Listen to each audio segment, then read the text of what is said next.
Buenas tardes, profesora María Emma Wills. Gracias por concedernos esta entrevista. No, con todo gusto, muy contenta de compartir con ustedes estas reflexiones.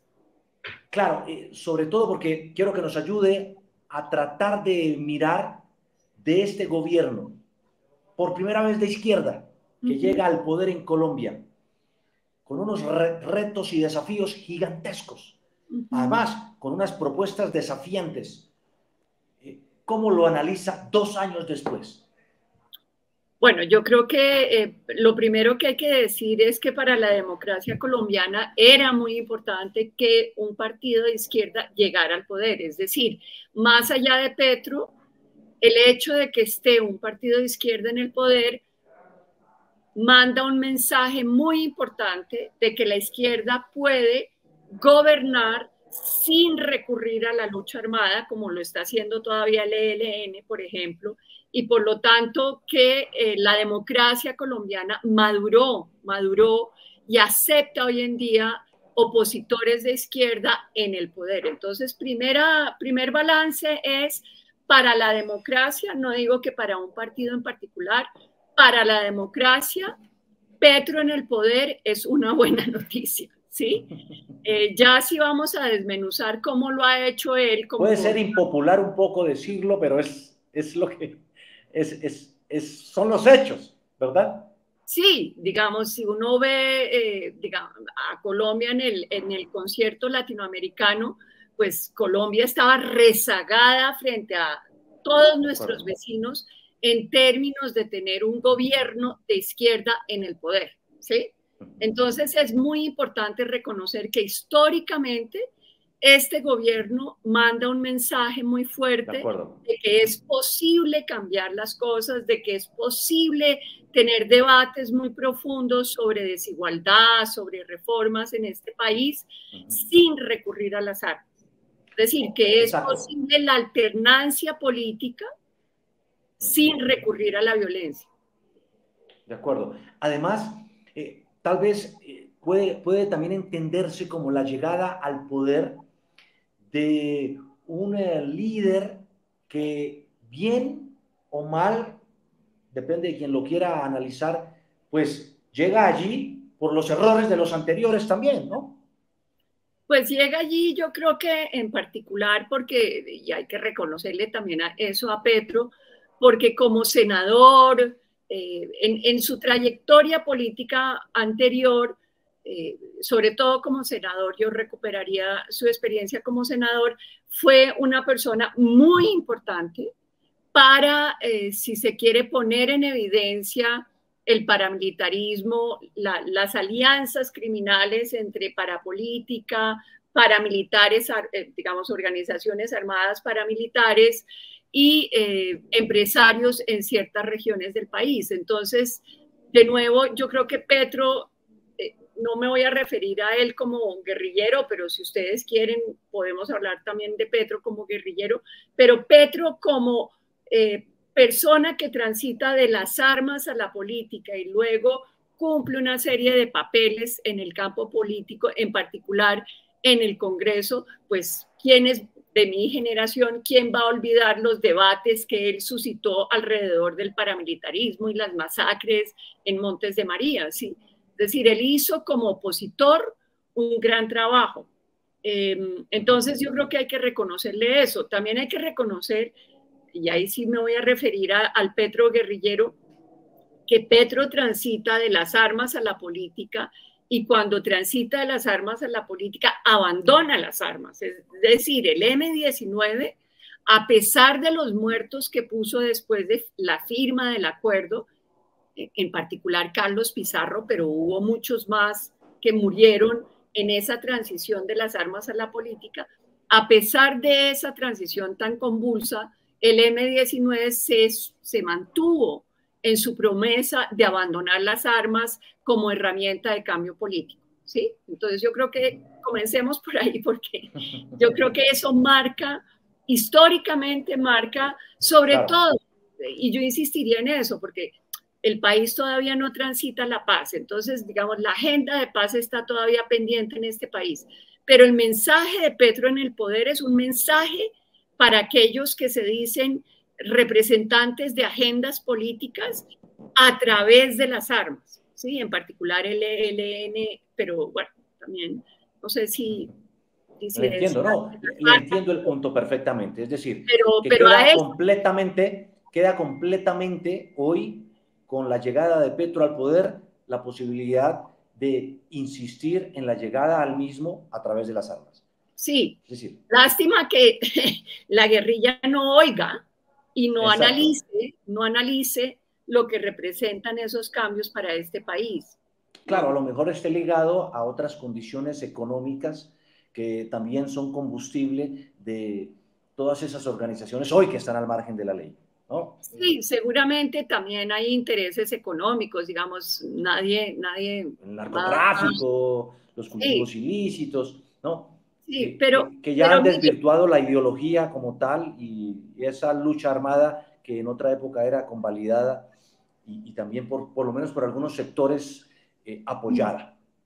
sí, pero si uno piensa en el ELN y en la comandancia del ELN, pues uno dice, esas personas siguen insistiendo ideológicamente en que el cambio solo es posible por la vía de las armas y piden un cambio, yo diría, maximalista, ¿sí?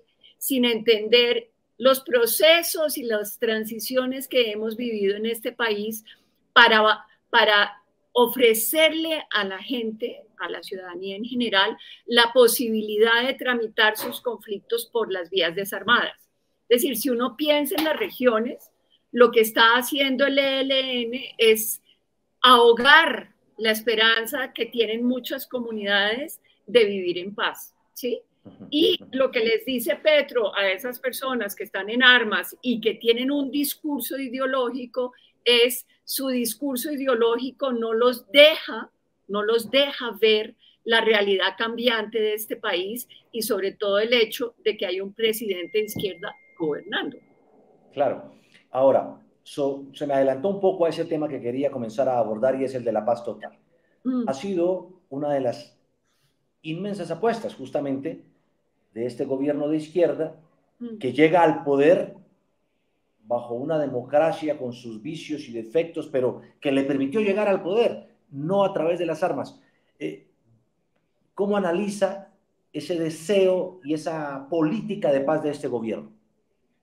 Pues yo creo que todos los que hemos analizado el conflicto armado o hemos hecho trabajo en terreno en las regiones con víctimas del conflicto armado, entendemos que la paz es un anhelo y la paz es casi que un imperativo moral con esas personas que reclaman vivir en paz, ¿sí? Es decir, yo creo que cualquiera sea el gobierno tendrá que insistir en que necesitamos alcanzar una sociedad que tramita sus conflictos por vías no armadas, ¿sí? Ahora, si uno va a ver las estrategias del gobierno Petro, digamos, fueron estrategias muy abiertas, negociemos, por favor, sentémonos en una mesa porque aquí queremos realmente proteger la vida, sentémonos con organizaciones armadas no políticas, no ideológicas, sentémonos con organizaciones que se dicen ideológicas y abrió una gran puerta para el diálogo.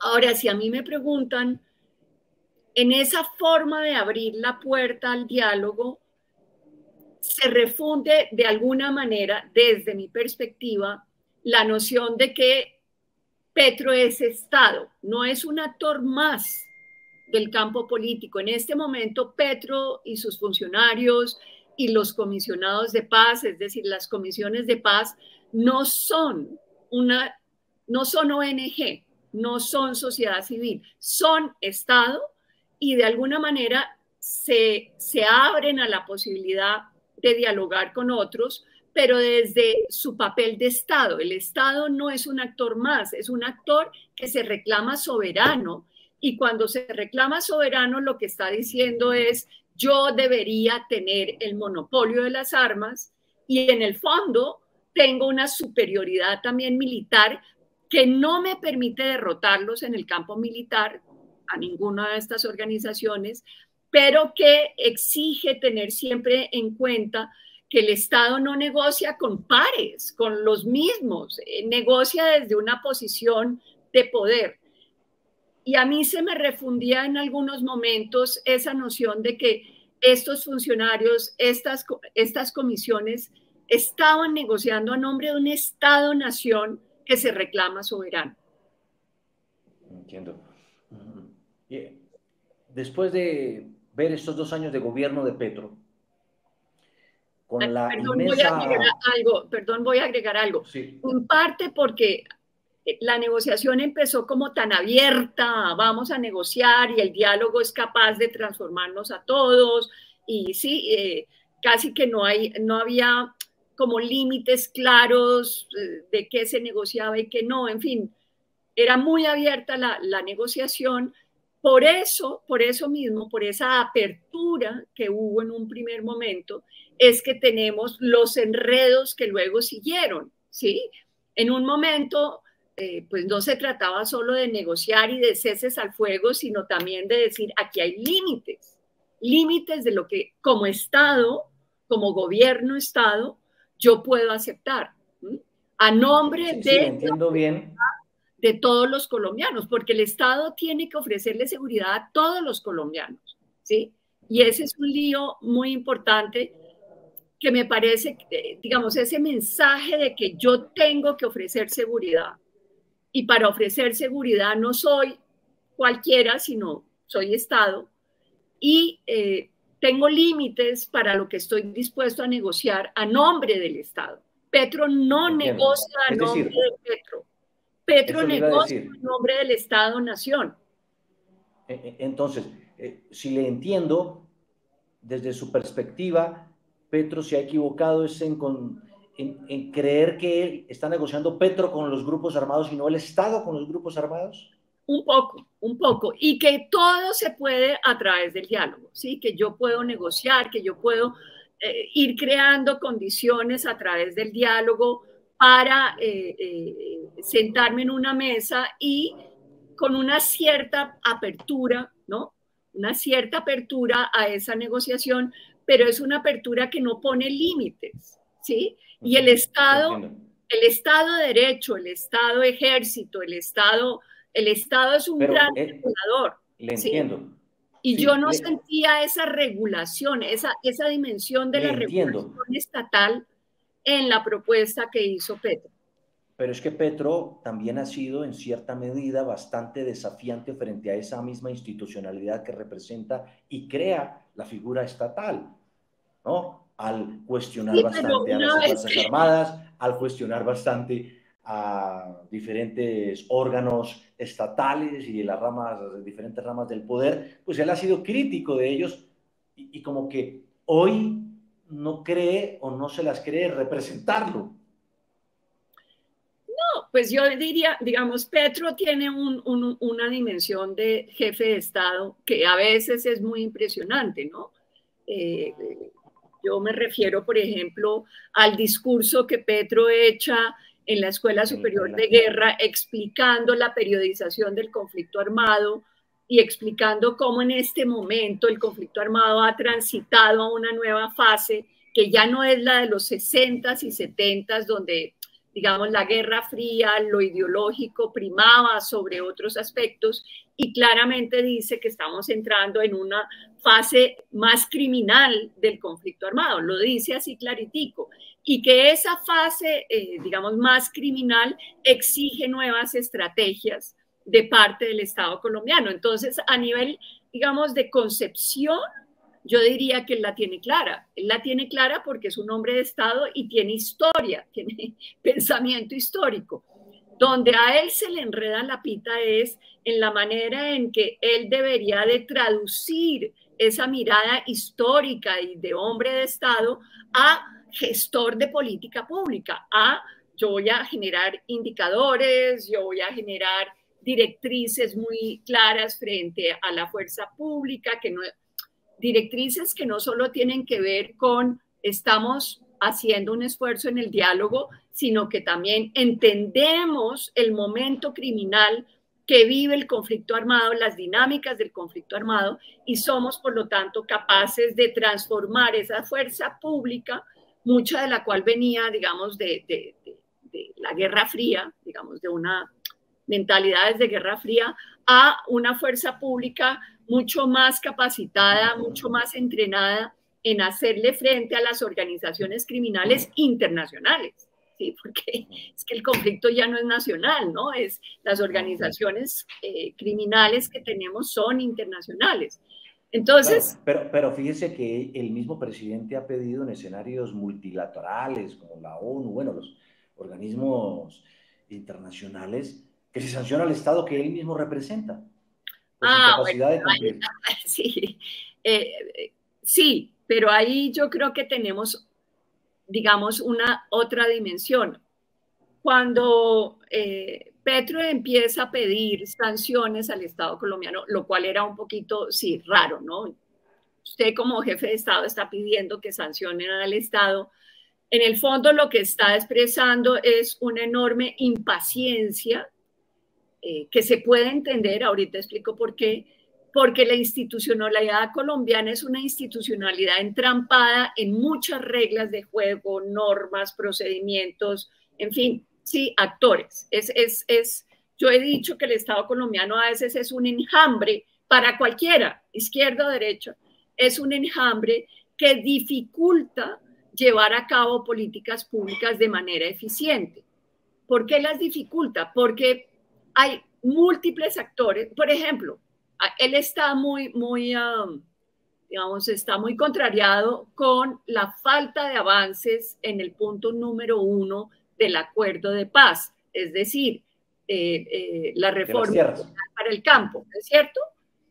Y él tiene razón de estar ofuscado y de estar diciendo, pero ¿por qué esto no funciona? Aquí nosotros queremos poner a andar una serie de mecanismos para redistribuir la tierra, como estaba contemplado en el acuerdo, y no lo hemos logrado. No lo hemos logrado porque si uno ve la legislación agraria, pues es muy complicada, pero además solo ahora tenemos una jurisdicción especial para el campo, ¿sí? Una jurisdicción rural.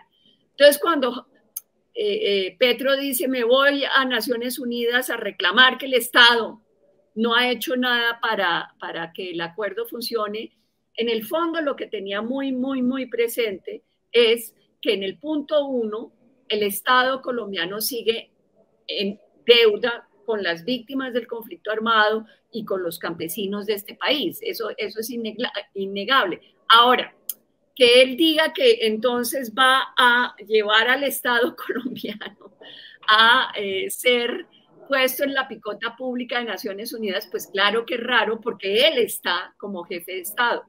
Y otros han debido ser los escenarios donde él ponía de presente el problema de ese enjambre institucional que no deja avanzar lo suficiente lo contemplado en el acuerdo de paz del 2016. Claro. Bueno, hablemos de otro punto.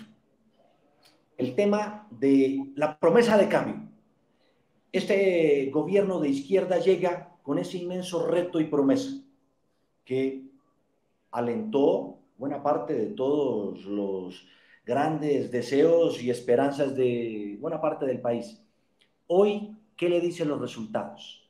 2 años después de que la izquierda esté en el poder. No, yo creo que Petro ha logrado cuestiones que a veces no ve él mismo, porque él tiene una mirada muy maximalista sobre lo que puede lograr un partido de izquierda en 4 años. ¿Sí?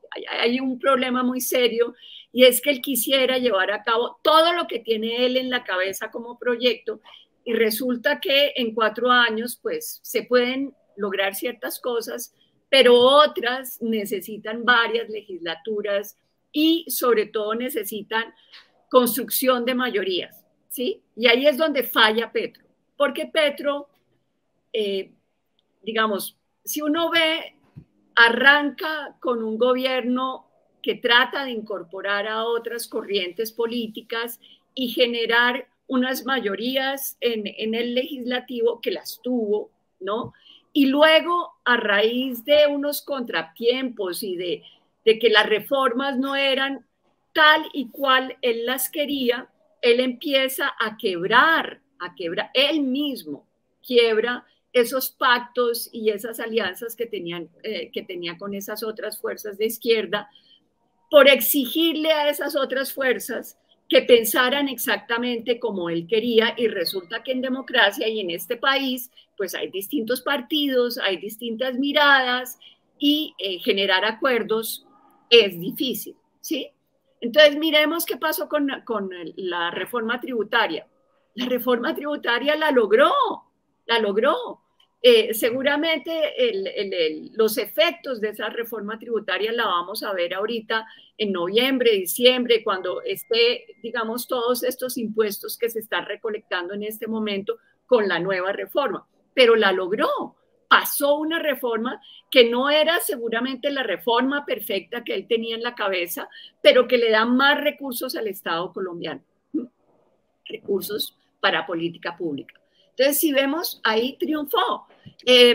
Si vemos en la reforma pensional, pues la reforma pensional finalmente la ministra de Trabajo hizo un enorme trabajo de urdimbre de alianzas, ¿sí?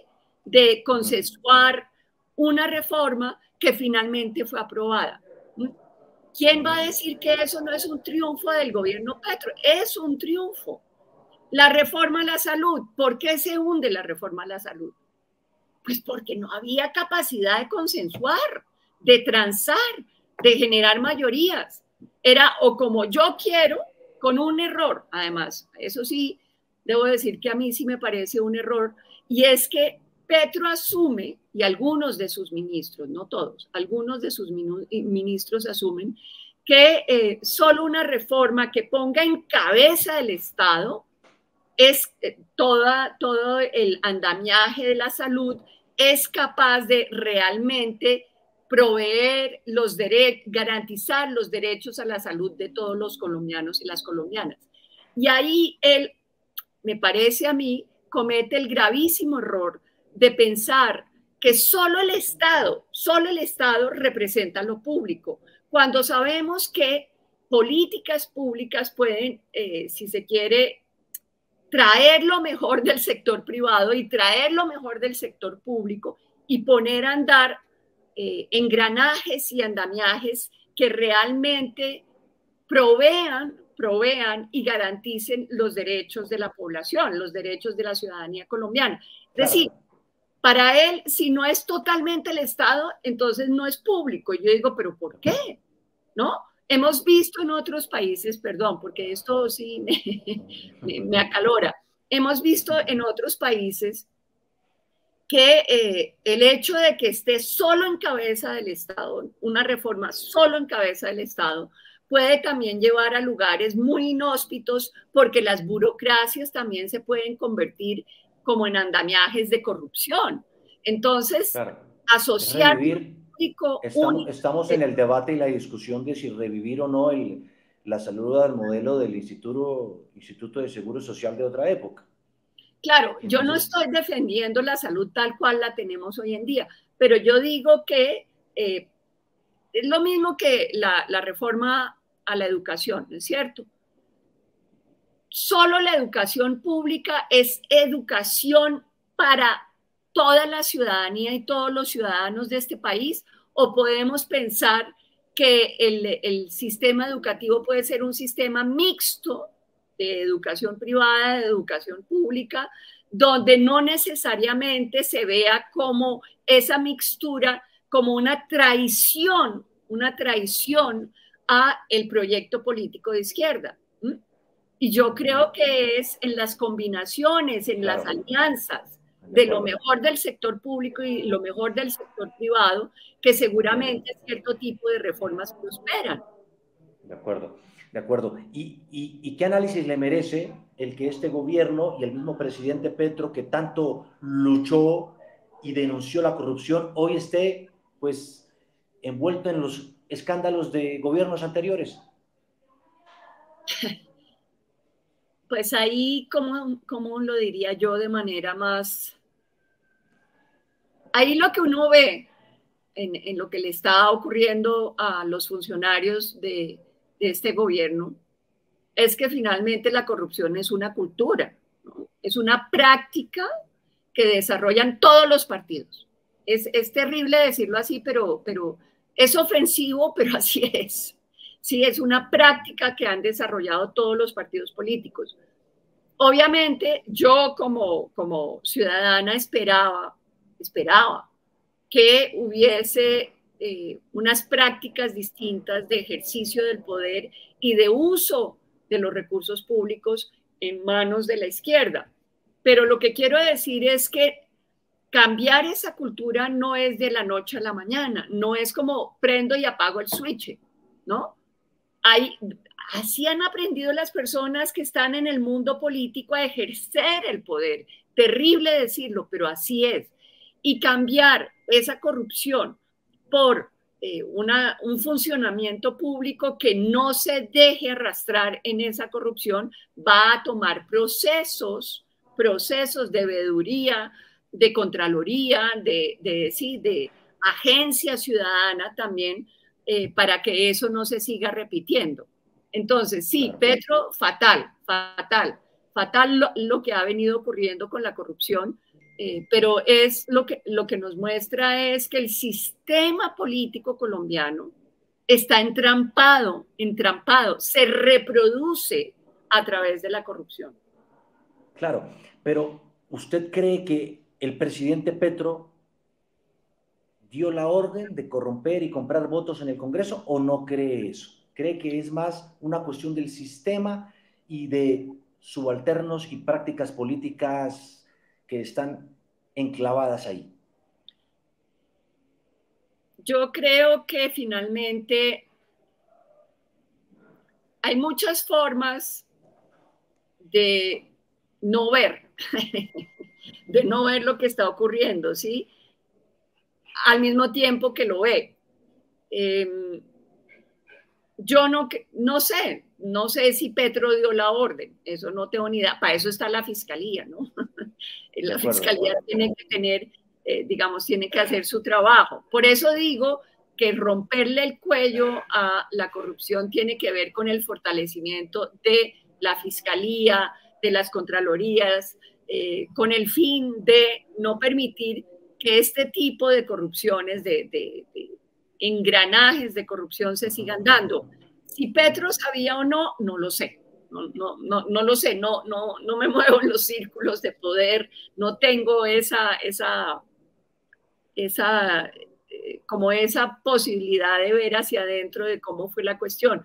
Pero seguramente, en parte lo que ocurre es esos mensajes que sin decir háganlo, dicen, por favor, necesito un cupo de endeudamiento, por favor, necesito que esto se haga, y finalmente esa angustia de hacer las cosas, esto se tiene que hacer, lleva a que se pisen todas estas cascaritas de la corrupción. Entiendo. Déjeme ir cerrando con este punto que ha planteado usted en sus escritos. Llega por primera vez un gobierno de izquierda en uno de los países más desiguales del mundo. En Latinoamérica, el segundo después de Brasil. Y resulta que por fijarse la meta de disminuir la desigualdad, incurre también en arbitrariedades. Llega incluso a restringir derechos, libertades, frente a un estilo de gobierno y de Estado neoliberal, defensor de las libertades a ultranza, que excluye también a muchos sectores sociales. ¿Cómo lograr compaginar esos dos extremos? Sí, bueno, lo que yo digo en el artículo no es tanto que Petro restrinja o haya restringido libertades, sino más bien lo que trato de demostrar es que en algunas de sus reacciones, por ejemplo, frente a la prensa, ¿sí? En lugar de hacer caso omiso, digamos, de la mala prensa, de la prensa, digamos, panfletaria de derecha, que la hay en este país y que tiene poder, en vez de hacer caso omiso de esa prensa y entablar diálogo con periodistas que realmente hacen su trabajo, sin estigmatizar al periodismo, recurre entonces más bien a generalizar y decir que todo el periodismo está al servicio de los grandes empresarios de este país y que miente permanentemente. Entonces, en esas afirmaciones que él hace altisonantes, él lo que pierde de vista es que el campo de la comunicación en Colombia es mucho más complejo. Hay, lo sabemos, revistas panfletarias totalmente dadas a una propaganda política, pero también hay periodismo del bueno.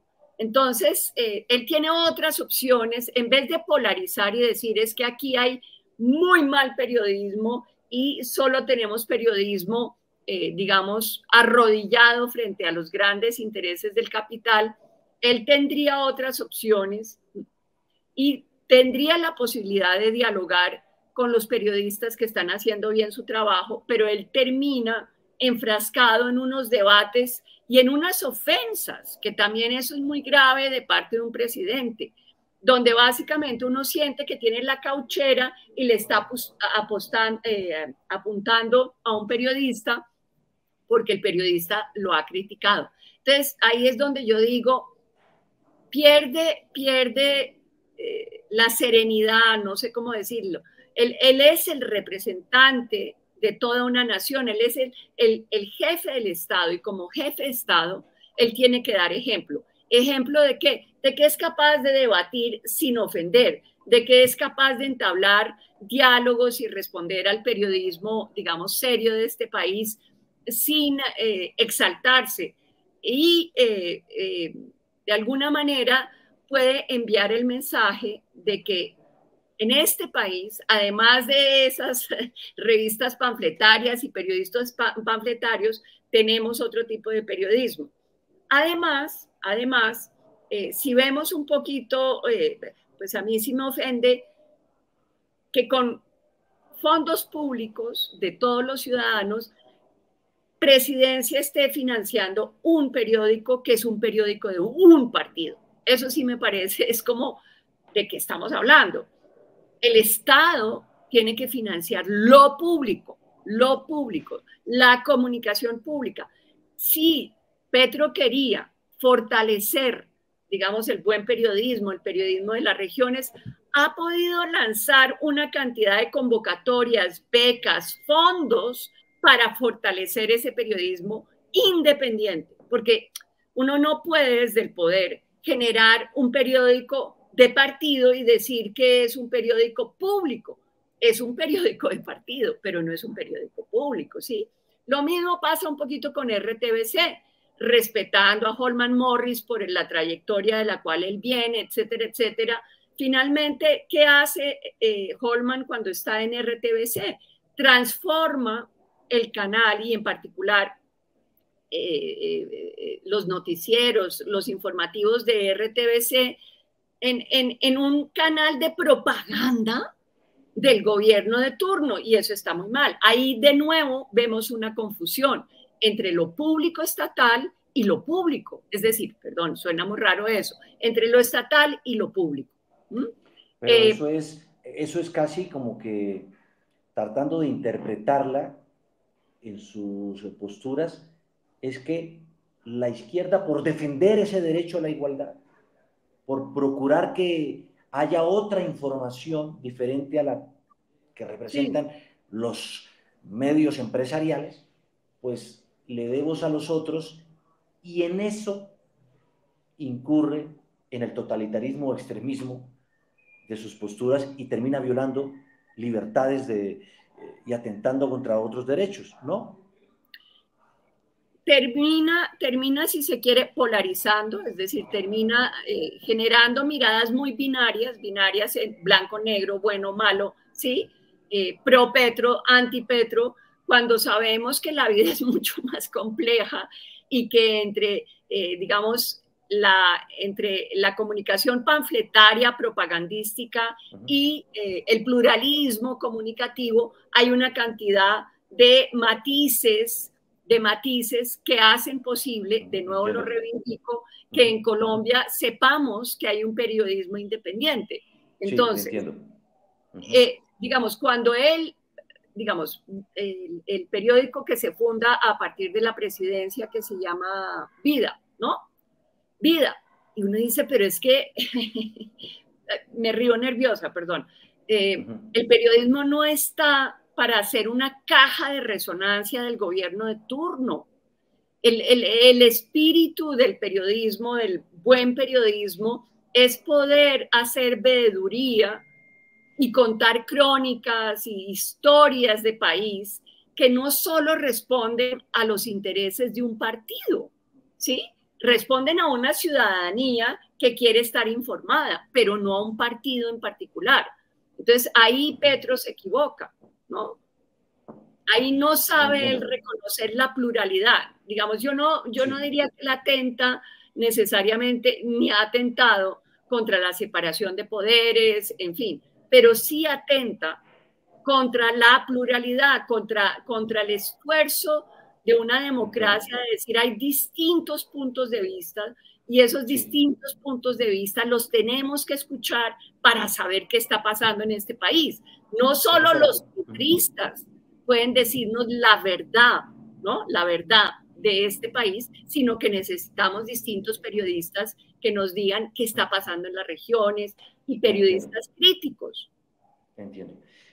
Rápidamente, y le rogaría de pronto más concreción en su respuesta sobre lo que se espera para estos 2 años restantes. Estamos como en el segundo tiempo y empiezan, bueno, a correr el reloj, ¿no? La cuenta regresiva.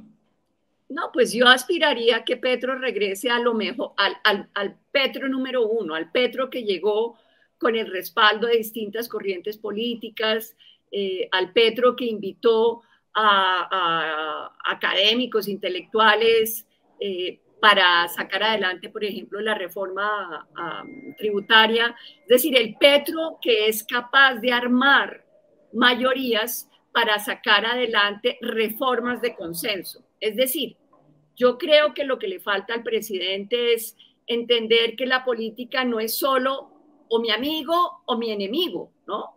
Es también a mi proyecto le tengo que hacer reformas, tengo que escuchar a otros y lograr que esos otros apoyen algún tipo de solución de consenso para sacar al país adelante.